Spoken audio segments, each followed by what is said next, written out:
Welcome to the Soundtrack Exchange, where my co-host Christelle and I exchange songs from movies, video games and television soundtracks, and then chat about them. How about that? Each episode, Cameron and I will give each other a song to listen to and talk about the details, the history, and the reasons why we think our chosen tracks are so awesome. So buckle up and let's get exchanging. Christelle, I have a lovely question for you. Cameron, ask me that question. And I'm curious, and I have an answer as well. But when did you? Sorry. I'm not making this about me.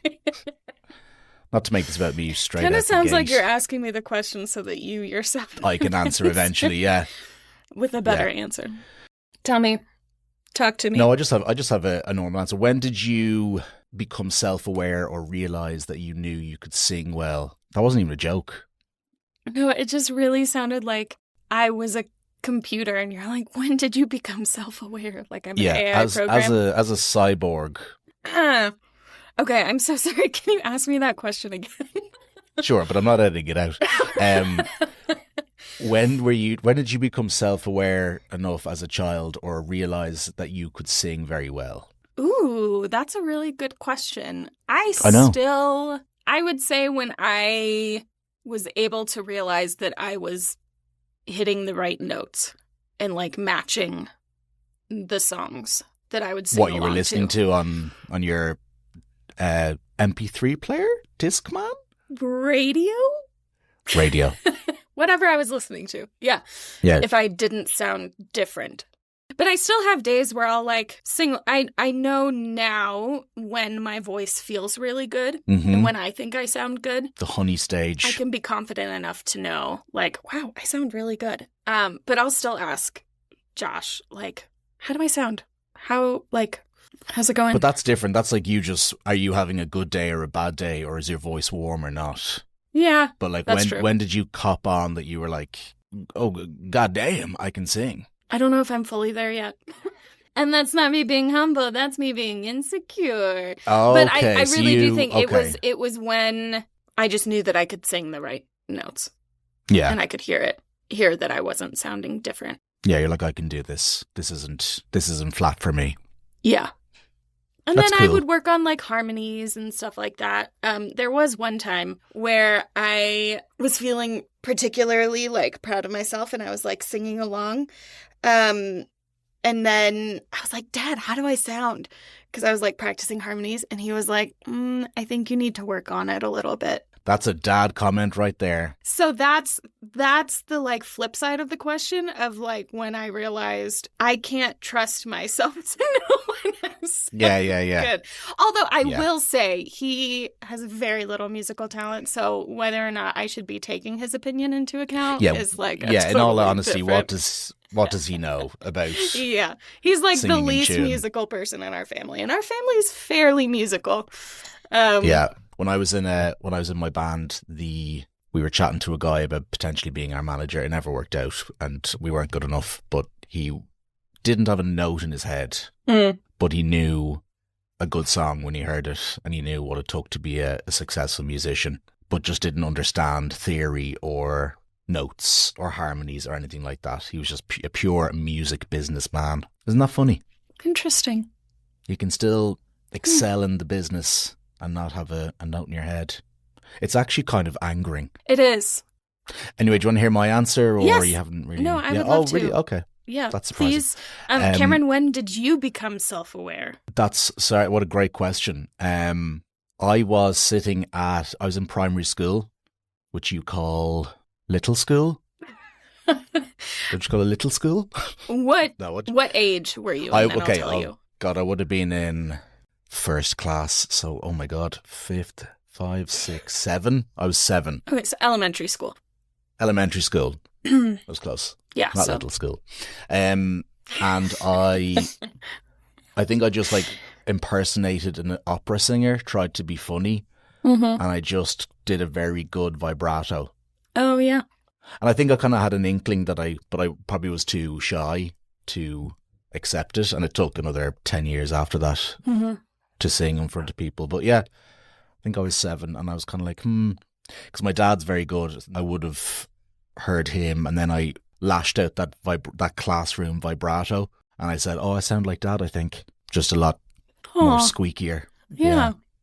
Yeah, And Dad, if you're listening, thank you to all the dads out there pushing us. Making us better. Yeah. But then I think what I was introduced to Broadway style show tunes at a very early age, and I just really enjoyed listening to it. And so I would just sing along. I never really had any formal training until I was really in my like 20s, which I'm 30 now. So like 10 years ago is when I first started doing like voice lessons. And I will say, I think that helped my confidence quite a bit, was having a voice teacher or a vocal coach. Shout out to Rachel. Rachel, what's up? Who would kind of build up my confidence and be like, no, like you're actually really good. I say what's really good, the quality of your microphone, which is your MacBook. I can't get over how well that sounds. Oh no. But it sounds really, really well. I think because you're in that corner. I can't To our switch. listeners out there, Christelle sits in a corner. In my own little corner. You don't need to switch. Chair. That's from Cinderella. I can be whatever I want to be. Please edit that out. Please don't keep that in. No, I have to. Oh God, no. So what's the theme of today's episode, Christelle? The theme is Halloween. All Hallows Eve. Yes, All Hallows Eve. This episode will probably be out right around the time of Halloween. Not totally sure. But when it comes to a theme, and I love a good theme, particularly a Halloween theme, because I think there's a few different directions that you can go in, which that's what we did. We went in different directions with our songs. So the song that you assigned to me to listen to is a little spooky. It's a little scary, horror. And then the song that I assigned to you is not. It's a little more whimsical and beautiful. Yes, but not from like a scary movie. Depending on how old you are. And do you think, maybe I'm jumping ahead, but do you think that the song I gave you is a scary song itself? That's a really interesting thing. No. Yeah. I really don't think that it is. So you assigned to me the theme from The Exorcist. Yeah. That's not it, but there you go. Yeah. You're more talented than I am. It's all that self-awareness. That's not true. That's not true. I'm just as talented. I'm just talented in a different register. In a different way. Different height. Yeah, just at different levels. Listen, full disclosure, I have never seen The Exorcist. Like the That's old okay. Exorcist. I saw a clip from the new one in school because I don't know what our teacher was thinking, and it literally gave me nightmares for like months. Just the one scene. What was in the clip? It was a clip where I think like the girl who was possessed or whatever was in a hospital. I don't know.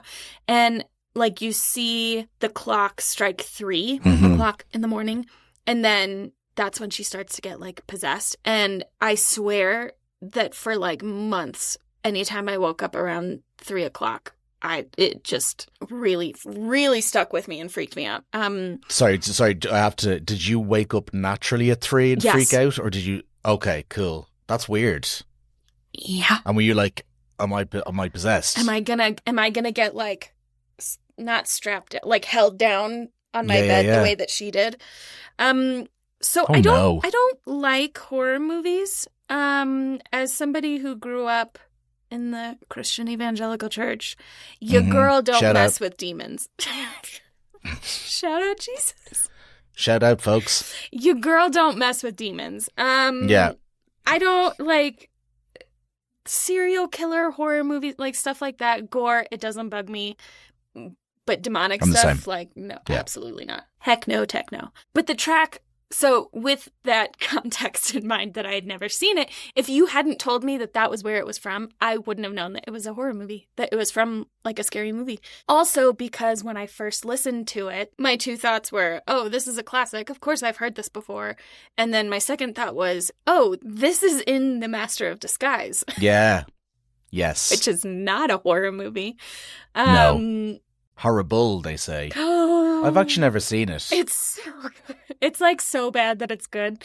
It's incredible. It's with Dana Carvey. One half of Wayne's World. And he's like the master of disguise, and he does anyway, so the scene where his grandfather like arrives, I'm fairly certain it's like the exact same track. And so that's the like connection that I have with that song is the master of disguise. So even more, I do not associate it with horror movies. A little side note, I love when you like know a song from somewhere, like you knowing the Exorcist theme from Master of Disguise. And I love like going further and further back through, you know, like, what's a good example? Like samples. So you'll have like Dua Lipa will release a song. There was a version of it 20 years ago. There was a version before that, 30 years before that. And it all kind of goes back to like something in the 50s or the 20s where a band kind of played a sample or a musical thing, and it's just traveled through because it had some degree of success. It's kind of like an old reliable to put into your music. Yeah. That's nothing really to do with what you were talking about, but I just wanted to verbalize that. But I will say that is a special talent of mine, is those connections, less so musically and more like actors. Because I'm one of those people who, like, while I'm watching a movie, I'll go to IMDb and be like, what else are they in? You know, that is like the weird trivia talent of mine, is that it's the best game ever. I know actors' names and then like what they're in. And does that stem from you knowing their faces first and foremost? Because I know faces to beat the band, but I won't remember a letter of their names. Yes, because, and this is a tangent. Yes, it is. But we were at Disney World with some friends one day, and there was an actress who was there, and our friends were like talking to some of the cast members, the people that worked at the parks, and they were like, we think that woman is an actress, but we can't tell who it is.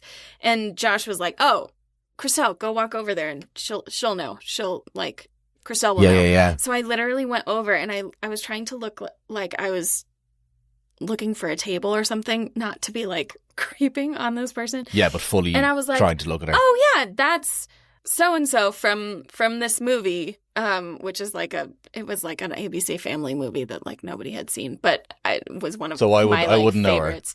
Know her. You actually would if you saw her face. Can I say it? Can you? Is that weird?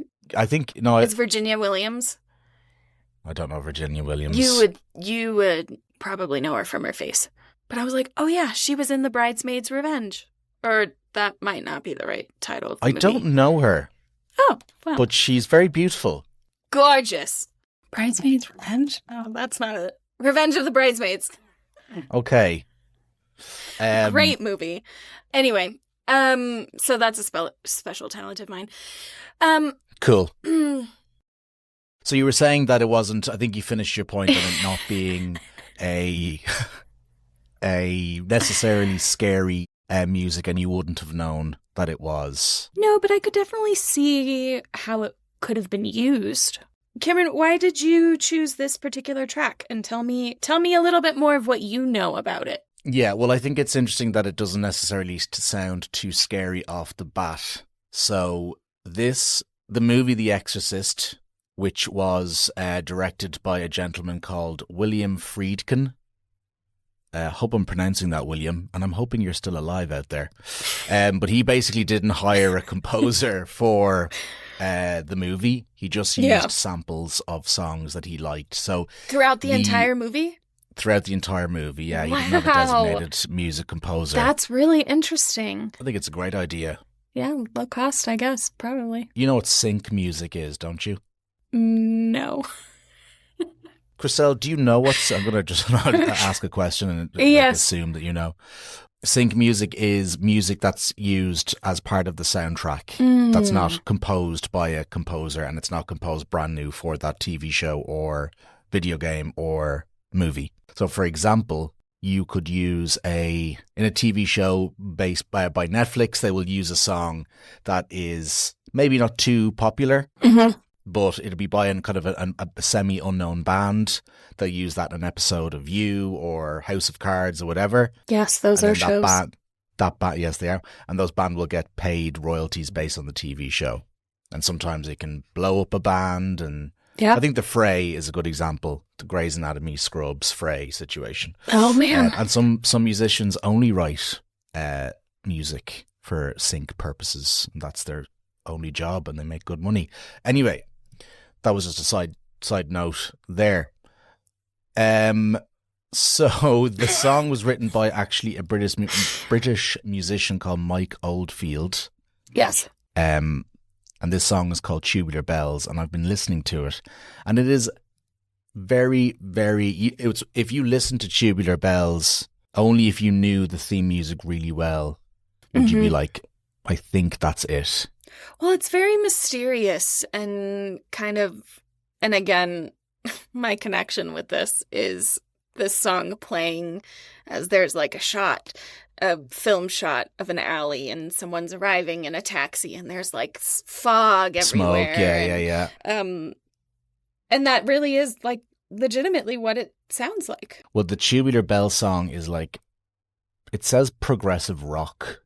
Would you be like a Pink Floyd thing? It's not. It's kind of more electronic, but like it's like a load of musicians on stage, guitars. But maybe that is progressive rock, and I don't know what it is.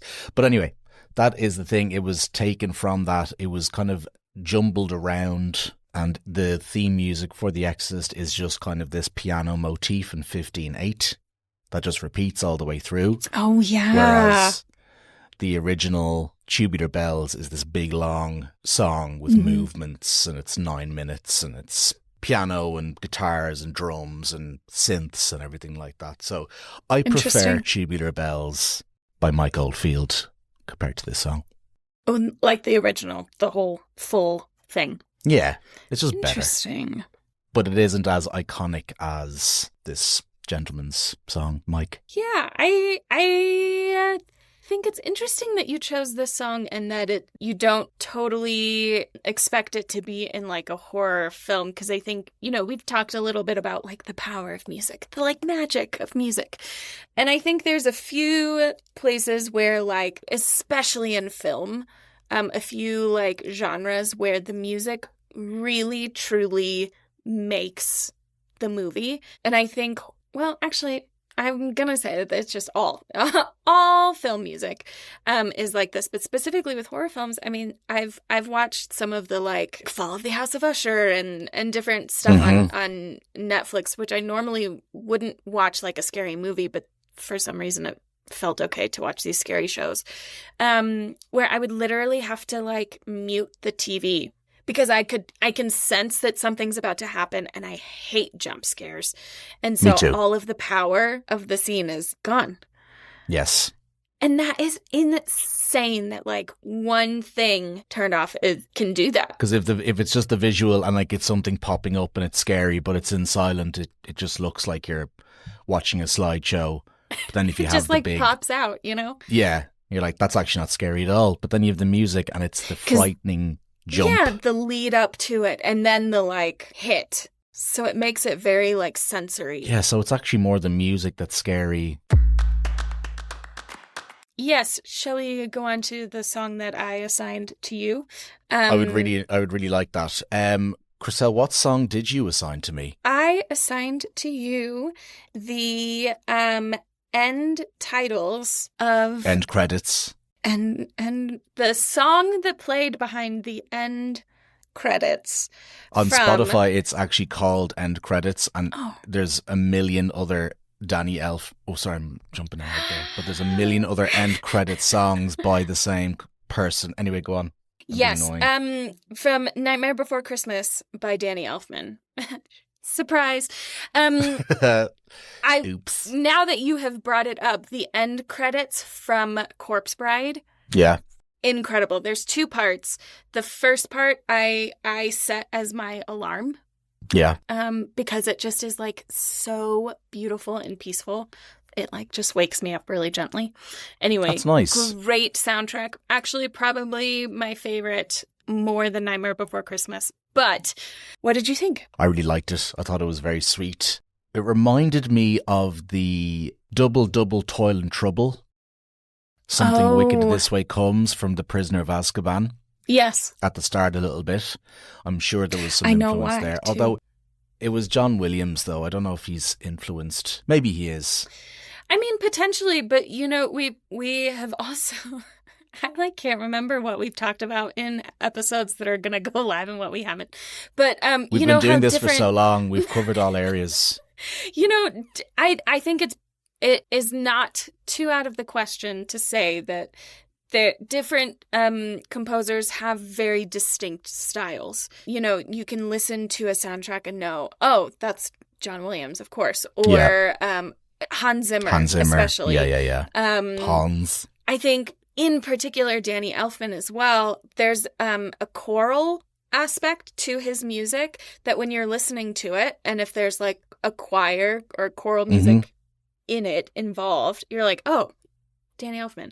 So I wonder if that is a little bit why it reminds you of that, is because that song is being sung by the Hogwarts choir. Yeah, I wonder. Yeah. On the topic of composers having recognizable styles, when I was doing my background on Danny Elfman and all of the different soundtracks that he's done, you know, I'm a big fan of Tim Burton movies.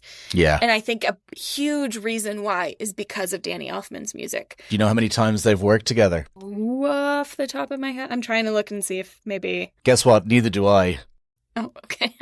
But he has, on his website, he has this quote, Danny Elfman, and it says, "I need to push myself into new territory with fresh challenges as much as I can and whenever I can. I'm told that I have a very recognizable style, but my greatest pleasure is when I can surprise the audience with my music." And I love that attitude towards his music, because I will say he has one of the more recognizable styles. But when I'm looking at all of the different scores that he's done, there's Pee-wee's Big Adventure, Nightmare Before Christmas, which is what we're talking about, Alice in Wonderland, Edward Scissorhands, you know, all of the like classic Tim Burton movies. But then he's also done the Batman theme, which I guess also was a Tim Burton movie, but Batman. It has been used many times, though. He's done a number of Avengers, like Marvel movies, which is like so surprising because I don't associate Danny Elfman with like superheroes, you know? He did the themes to The Simpsons and Desperate Housewives. And so there's little kind of sparks in his repertoire. Yeah, repertoire of just very surprising and fun soundtracks that it just is very telling that he like wants to go outside of his norm. He's very versatile. Yeah. He's worked with Burton a total of 17 times, which is pretty crazy. Makes sense. They're a good pairing. I feel like their styles match well together. I agree. My all-time favorite, I think, Danny Elfman, is the Spider-Man theme / soundtrack. That gets me. Interesting. Yeah. I think was Spider-Man the first superhero movie after like Superman in the 80s? Yeah.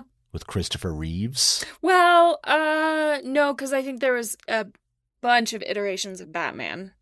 Oh, Batman. Sorry, which Spider-Man are we talking about? Tobey Maguire? Yeah, the 2002 one. So I would say there was like the Superman and then too many renditions of Batman. The good and the bad. The good and the bad men. But like when I think of my favorite composers of all time and my favorite themes and different stuff, like Danny Elfman is right up there with him. Yeah, he's awesome. Right up at the top. For sure in my top 3. He at one point he went on tour and was performing a concert that was let me get the actual title. So Danny Elfman's music from the films of Tim Burton, live orchestral concerts. Awesome. So originally premiered at Royal Albert Hall, but toured around the world, won 2 Emmys from it. They came to Denver, and so we got tickets and got to see him perform his music with the Symphony in Denver. And then he sang his different songs, and they did like almost like an interview conversation roundtable kind of thing beforehand. And it was so cool because he told all these different stories, and you got to really kind of see the man behind the legend, you know? Yeah, the genius personified. Yeah. Specifically, for Nightmare Before Christmas, did you know that Danny Elfman actually was the singing voice of Jack Skellington? I didn't know that. Well, now you do. I didn't know that. That's awesome. So in that concert, he like performed all of his songs that he wrote that he did the voice for.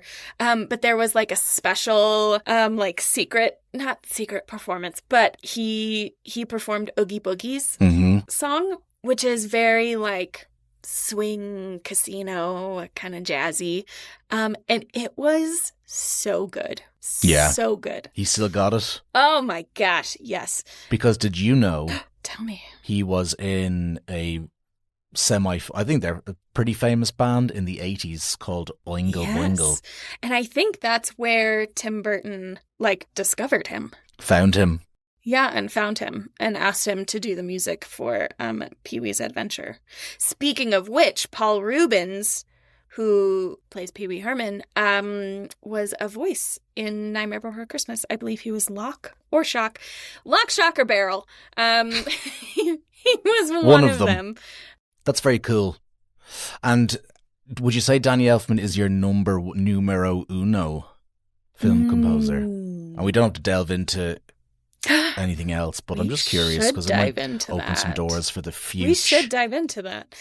I think so. Yeah. And if over John Williams, if not number one, like I would say my like top threes are like very similar, like in ranking, they would be almost equal. I feel like. Let's hear them. I mean, for sure, John Williams is up there, but I think that's mostly for like nostalgia. I don't know if he's my like you don't appreciate it favorite. He is without a doubt one of the most iconic film and score composers, for sure. Yeah. I don't know that he's like my absolute favorite. I would rank Danny Elfman over John Williams, just for me personally.